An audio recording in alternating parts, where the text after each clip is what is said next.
सत्संगत जी, प्यार से कहना धन निरंकार जी कि सत्संगत जी कहते हैं कि सकल पदार्थ है जगमाही, कर्महीन नर पावत नाही। इस संसार में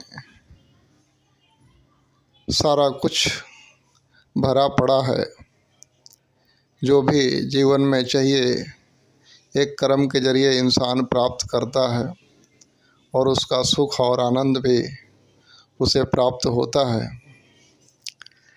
और कहते हैं कि आज किसी के पास बहुत मलकियत है या बहुत सुख के साधन हैं या धन करके धनवान है, तो ये सारी चीज़ें कहीं उसे आसमान से नहीं प्राप्त हुई है, वो कर्म के जरिए हासिल किया है।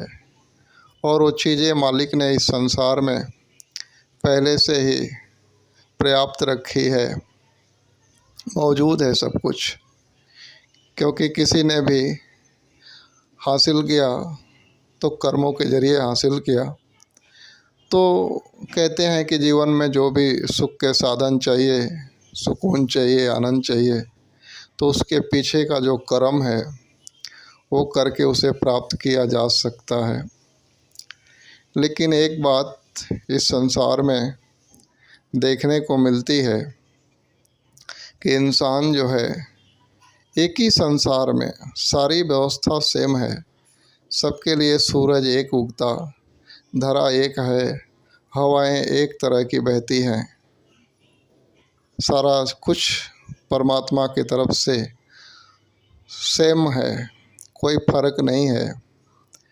फिर भी कोई इंसान इस संसार में बहुत सुकून का जीवन जी रहा है, तो कोई बहुत दुख और तकलीफ़ से जी रहा है। इतना दुखी और इतना तकलीफ़ कि कोई उसको पूछ भी ले कि भाई साहब आप कैसे हैं, तो फिर उसके दुखों का पिटारा जो खुल जाता है कि बंद होने का नाम ही नहीं, कि सुन कर के भी आदमी थक जावे कि भाई इनके पास तो बहुत दुख है। और कोई लोग ऐसे भी हैं कि उन्हें अगर कोई पूछ ले कि आप कैसे हैं, तो उनकी बातें वो सुकून वाली कि मालिक की कृपा है, बहुत मस्त हूँ, मेरे ज़िंदगी में कोई तकलीफ़ नहीं, सब ईश्वर ने दे के रखा है। एक वो जवाब, और एक ये दुखों का रोना रोने वाले लोग। तो कहते हैं कि संसार एक है, लेकिन लोगों के जीवन में जो फ़र्क अलग अलग दिख रहा है वो इस हिसाब से है कि उनकी मन की स्थिति, अपने मन की स्थिति के अनुसार इस संसार के मायने अलग अलग इंसान ने लगाए बैठा है। कि कोई जो है अपने दिमाग को, अपने ब्रेन को, अपने मन को, अपने भावों को मात्र उन बातों से भर के रखा है जो दुख और पीड़ा पैदा करने का काम करते हैं। हर जगह उसको डर, एक भय, एक दुख का ही गुणगान। कहते हैं कि हर जगह उसको तकलीफ़ ही दिखाई देती है। तो कहते हैं कि नज़र बदलो नज़ारे बदल जाएंगे, कि नज़र ही हमारी ऐसी जगह पड़ी हुई है जहाँ दुख है, तकलीफ़ है, पीड़ा है, तो फिर सुकून को, सुख को, आनंद को, खुशी को हमने देखा ही नहीं, तो हमारे जीवन में भला आएंगे कैसे? जो देखेंगे वही दिखेगा। तो हर आदमी ने संसार अपने अपने मन में जो है संसार का जो बसाया है, सबका संसार यहाँ पे अलग अलग हो जाता है। क्योंकि किसी के मन में कुछ कर जाने की इच्छा है, वो कुछ जो है कि लक्ष्य बनाया हुआ है कि ये मुझे हासिल करना, उसके हिसाब से वो कर्म किए जा रहा है, पढ़ाई किया जा रहा है, दिन रात एक कर दिया है, तो वो लक्ष्य को हासिल कर लेता है।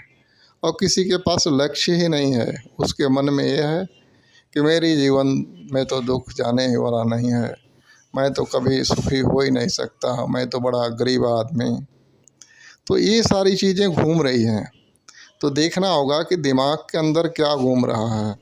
अगर जीवन दुख में है, तकलीफ़ में है, तो उससे निकलने की बात घूम रही है या फिर वही घूम रहा है जो जीवन में चल रहा है।